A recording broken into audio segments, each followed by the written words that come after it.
Buenas tardes y bienvenidos.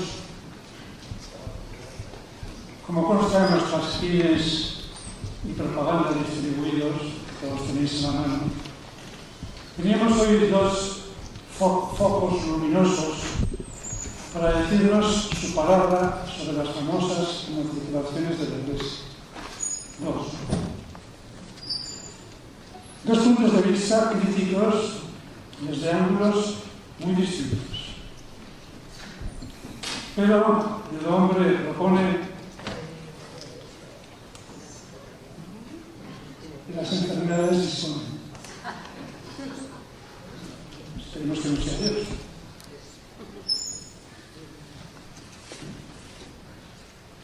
La realidad hoy se llama enfermedad.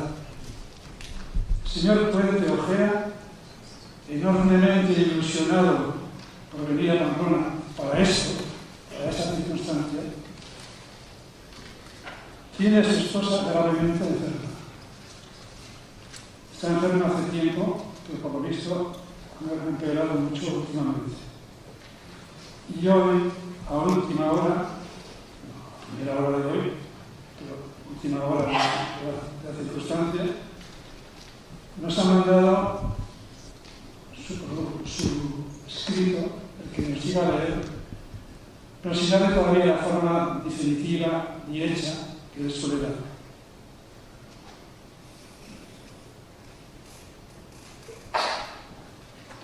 O sea, él, don Gonzalo, en pie afincado en sus 90 años, ha mantenido hasta hace unas horas su enorme deseo de participar en sus jornadas. Ayer un empeoramiento de la enferma forzó la situación. Él lo lamenta, nosotros lo lamentamos y seguro que vosotros, muchos de vosotros que me conocéis, aunque no conocéis, hacéis bien en lamentaros. Sin embargo, el señor Puente Ojea no está del todo lejos de nosotros. Las ideas madre de su trabajo están en nuestras manos. Le faltará tan solo la forma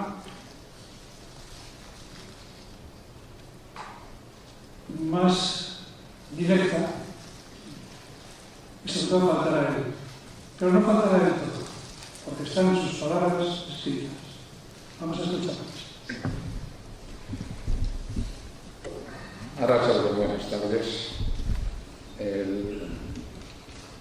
Les advierto que la conferencia es densa. Merece la pena, pero es densa. Y dada su densidad, yo me veo obligado a leerla un poco despacio. Cuando la vayan leyendo comprenderán que no la lea atropelladamente, que podría para abreviarla, porque entonces no sería de fácil comprensión.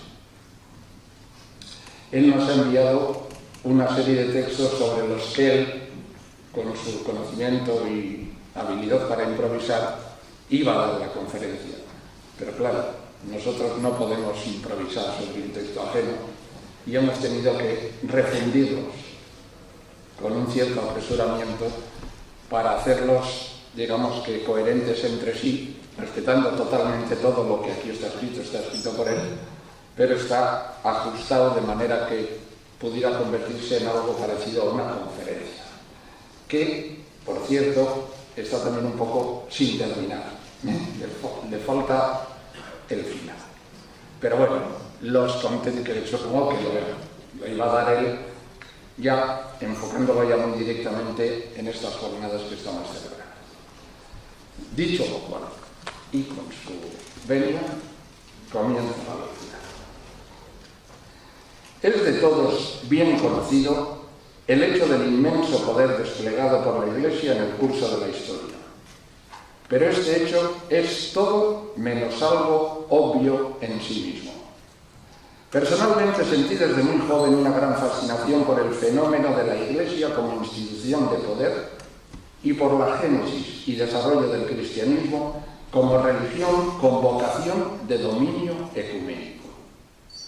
La comparación de las virtualidades hegemónicas de otros credos religiosos desvelaría el conjunto de elementos diferenciales específicos que caracterizan a la Iglesia católica como poder. Creo haber encontrado la clave principal de la capacidad hegemónica de esta Iglesia en la naturaleza híbrida constitutiva del mensaje del Nuevo Testamento y la consiguiente versatilidad y ambigüedad que permite la aplicación práctica de este mensaje, sobre todo en la dirección de la conquista prometeica del mundo basada en la liberación de una inagotable energía individual y colectiva, intelectual y física, en el seno de una sociedad que heredaba el riquísimo repertorio de instrumentos racionales de la antigüedad grecorromana y del mundo semítico. Pudo así la Iglesia construir en el espacio europeo una sociedad cristiana, integradora de poderosos encuadrados en una dogmática eminentemente ambigua y plástica, forjada sobre la unidad de los contrarios.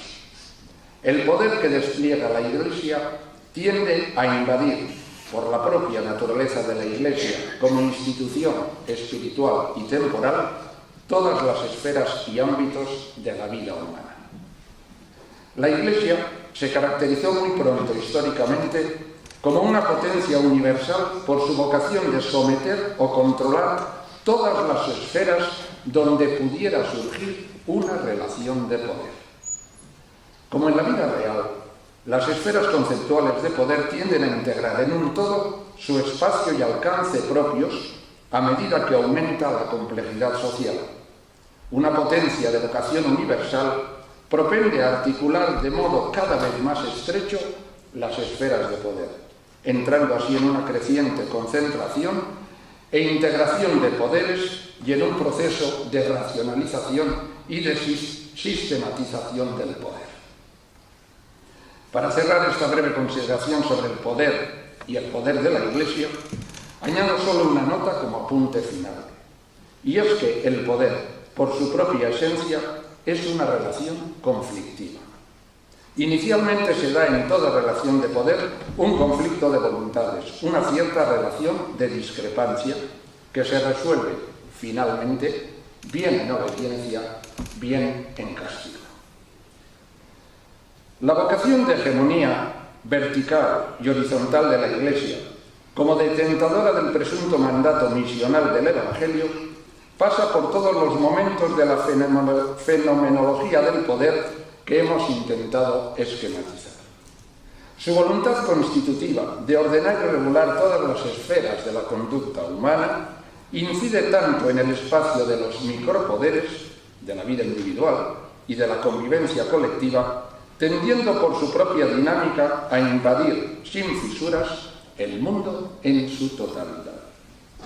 En unas esferas actúa per se, en otras propter finem spiritualem, pero siempre en términos de poder, pese a la sutileza de la técnica del doble lenguaje que la Iglesia cultiva por instinto y también en virtud de la ambigüedad constitutiva que la define.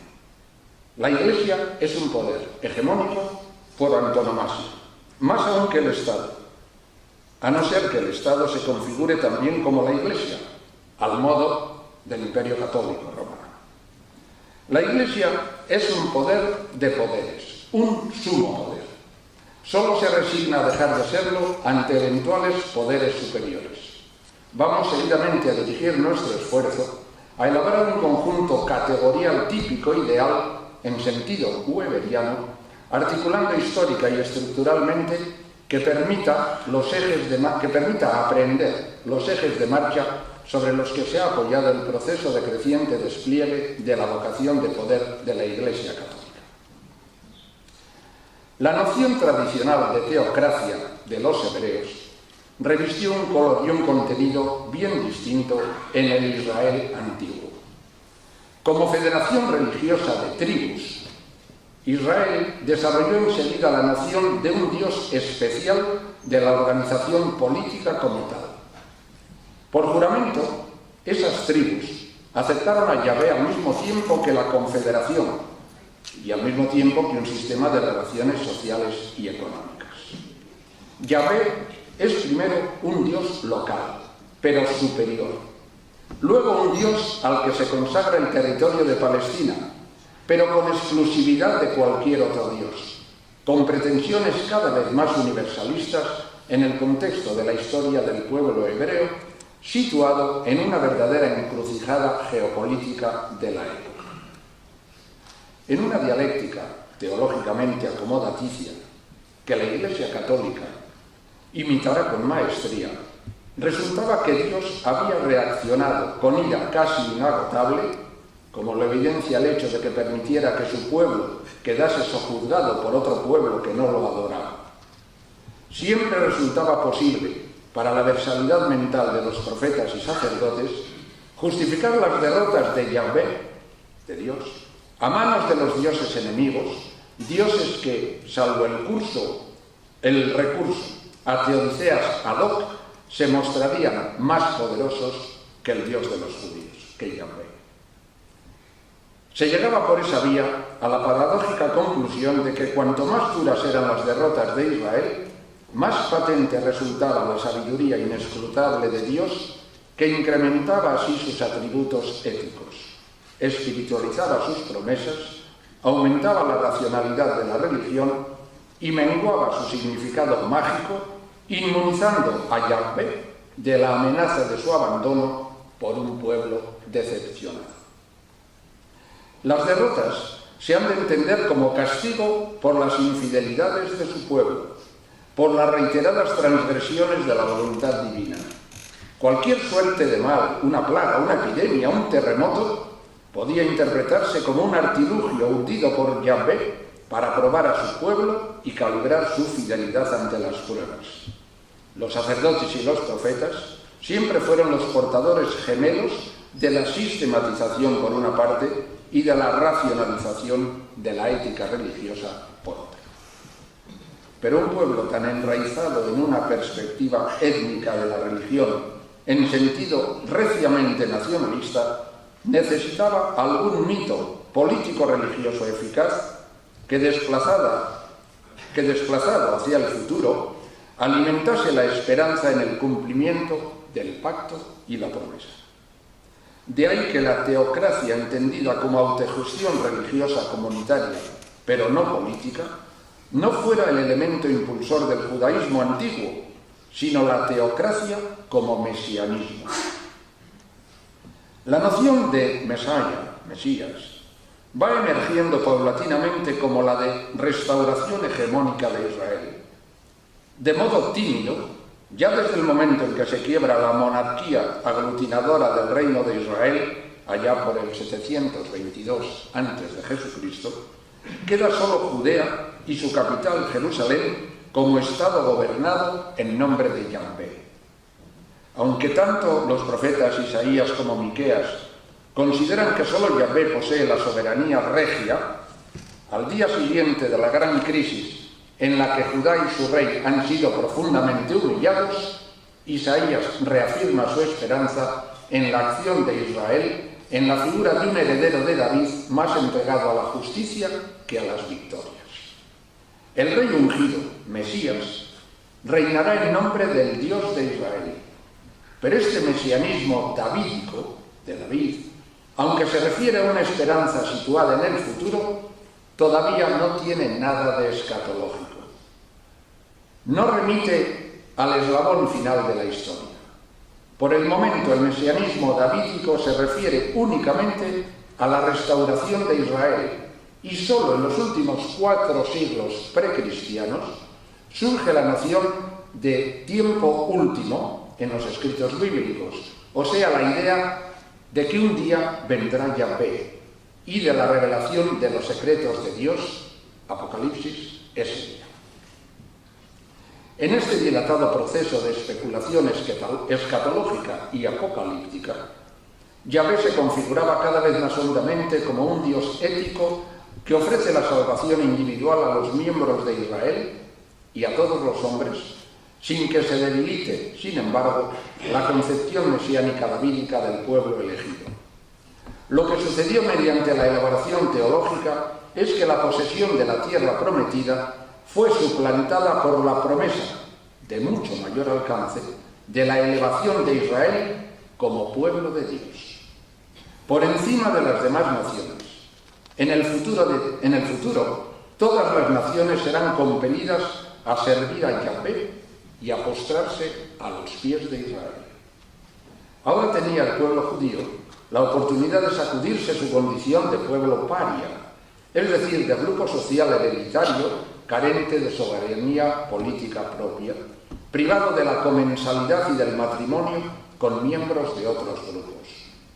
Su resentimiento ancestral, ahora diríamos su victimismo, iba a encontrar su lenitivo en un reino escatológico mesiánico que lo ensalzaría a una posición de dominio universal.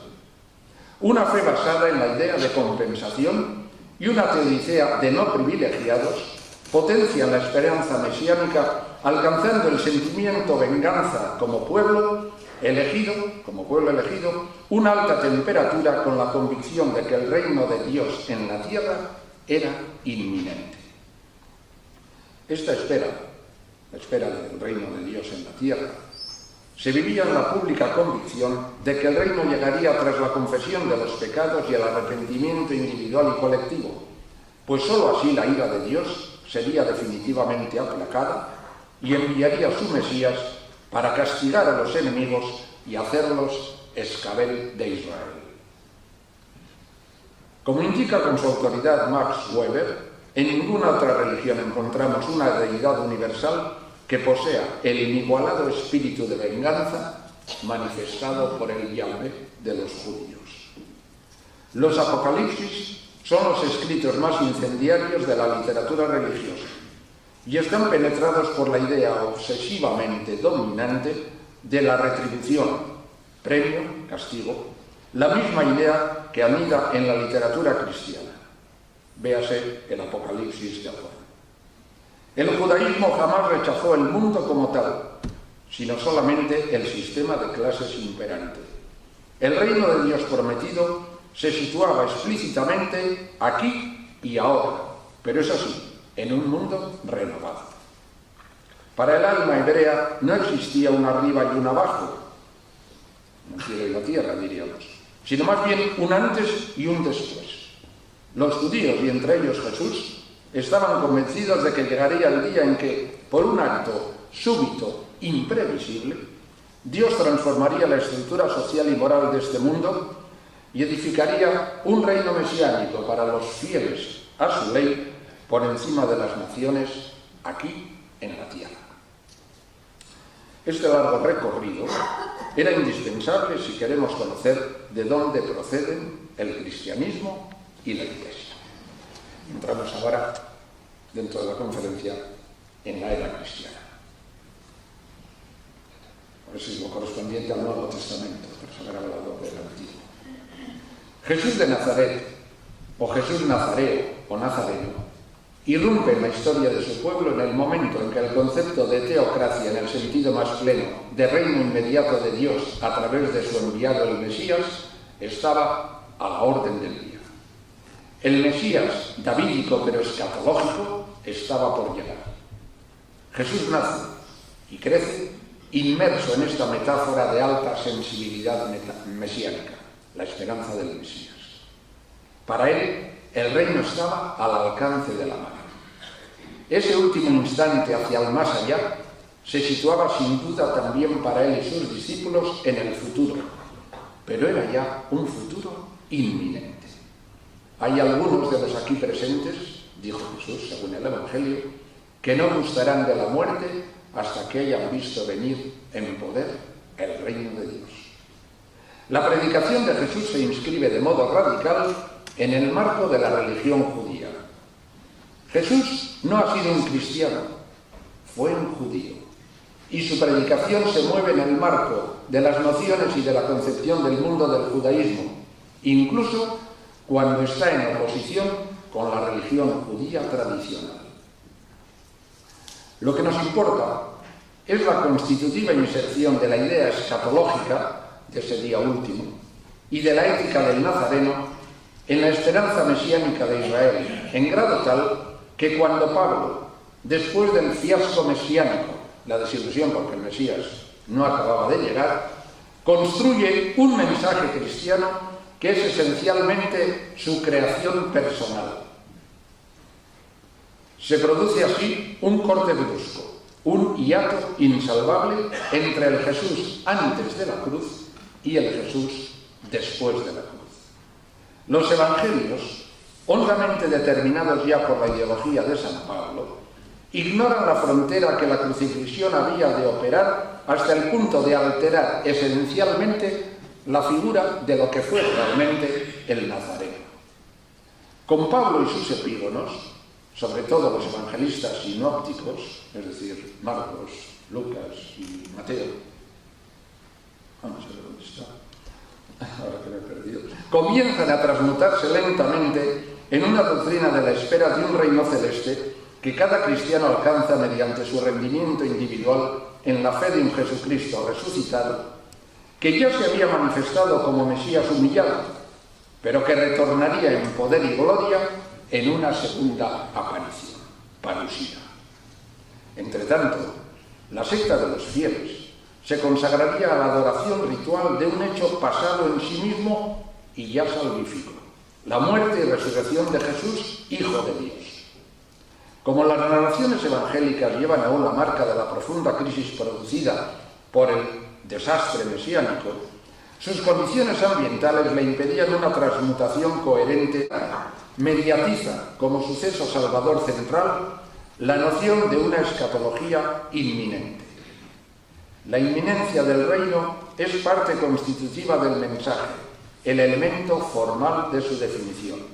Por consiguiente, su aplazamiento sine die, su incumplimiento factual, resulta per se derogatoria del núcleo del mensaje mismo. En el seno del cristianismo, la rutina del mensaje, perpetuar el mensaje de ese último día, equivale a su cancelación. Rutinizar lo que era inminente constituyó una contradicción y por ello la Iglesia tenía que suplantar al reino usurpando sus títulos. Si hay algo que invalide la escatología cristiana original, es el hecho de una Iglesia edificada para durar y reinar. Así, esa Iglesia dio el salto desde la cualidad de secta mesiánica dentro del judaísmo, que aún ostentaba la primera comunidad cristiana de Jerusalén, a organización eclesiástica con vocación universal, ecuménica. Pablo, al principio, y los escritos del Nuevo Testamento después, aportaron los materiales para que las posteriores generaciones elaborasen la teología, no del reino que ya asoma, sino del ritual, de la repetición cotidiana del misterio de salvación pasado. Es decir, un Jesús divinizado y convertido en segunda persona del Dios Trinitario, que había instaurado su Iglesia como dispensadora de gracia, como depositaria de la fe.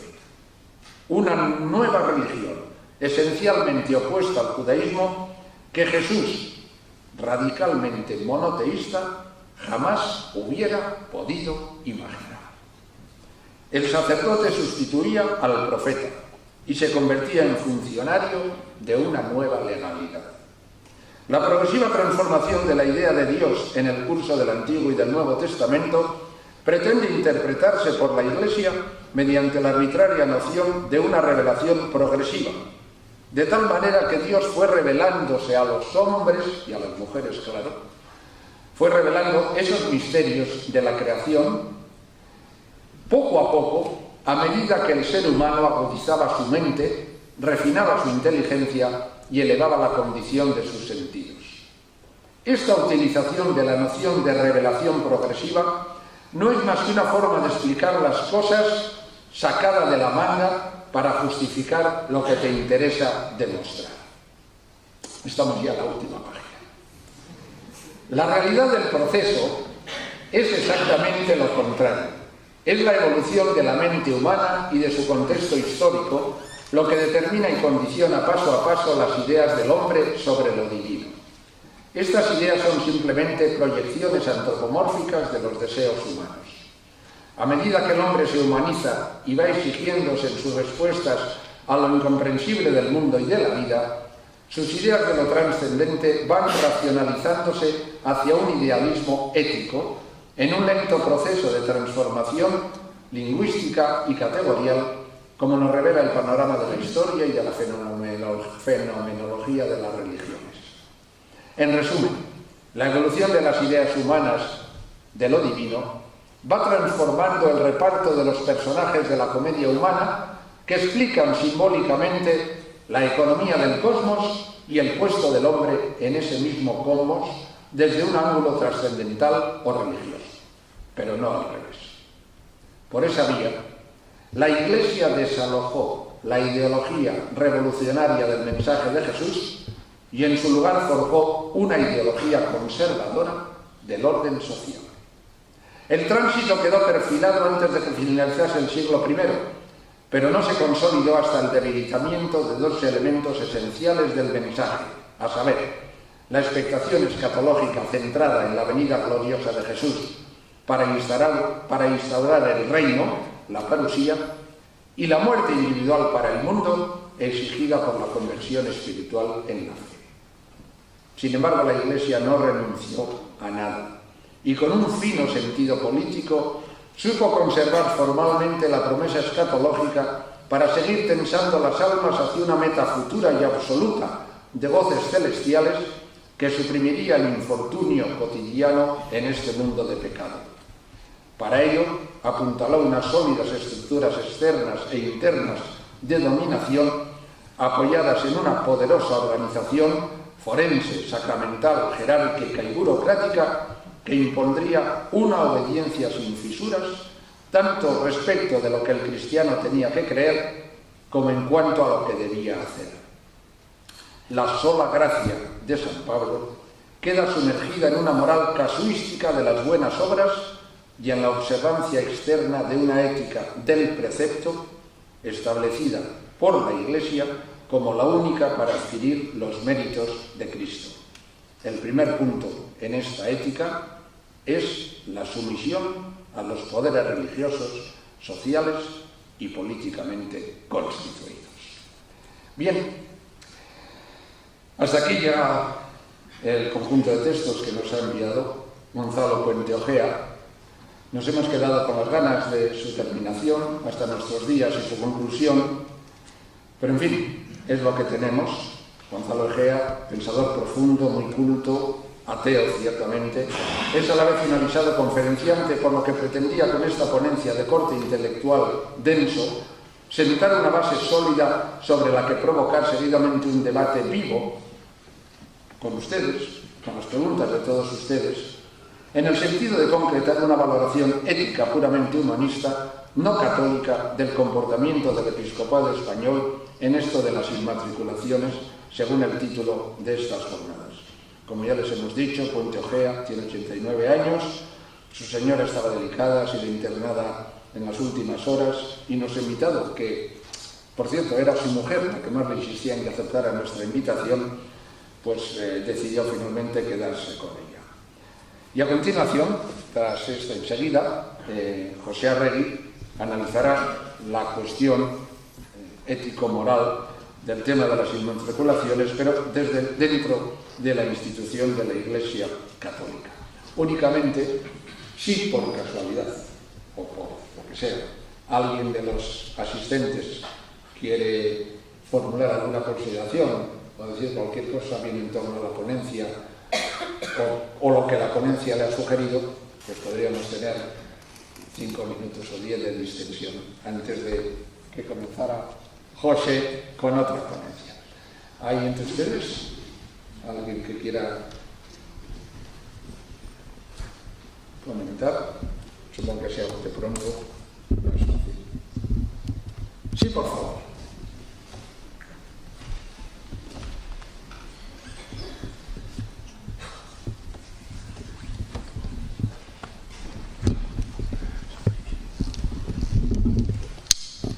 Sí, buenas tardes. Mi único comentario es reiterarle la invitación a Gonzalo Puente Ojea para otra ocasión, pase lo que pase con su mujer, enviarle nuestro agradecimiento a los dos desde aquí por su buena voluntad y el deseo de una pronta restauración, convalecencia, o sea, de ella. Pero creo que una de las cosas que más a gusto hubiéramos preguntado, yo por lo menos no ningún otro, habría sido su experiencia como embajador de España ante la Santa Sede. Porque, claro, mayor actualidad en el asunto de las relaciones Iglesia-Estado y concretamente cómo encajar, ¿verdad?, todo ese conflicto de las emancipaciones dentro de su propia experiencia personal por el conocimiento de la pública que acaba, hubiera sido muy interesante, nada más.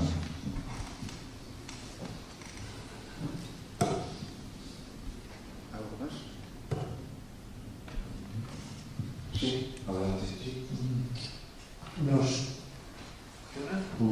sí. Nos quedamos con la pena de tener un intercambio directo con él. Yo coincidí como funcionario del Estado en Roma cuando era embajador y realmente era un personaje extraordinariamente atractivo, culto y es una pena que no lo tengamos aquí. Sería cuestión de volverlo a intentar.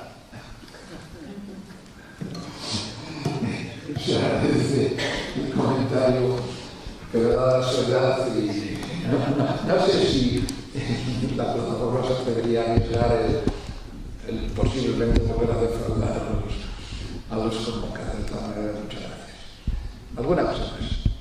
Bueno, pues tras este breve descanso, así, por favor, aquí 2 filas más adelante, ahí está, a la derecha. ¿No levantó usted la mano? Me pareció que había levantado la mano. Me ha pasado como en las subastas, ¿no? Que nace así y el que está subastando, cuando tiene muchas ganas de que la cosa suba, inmediatamente echa por él. Y el pobre de repente no estaba.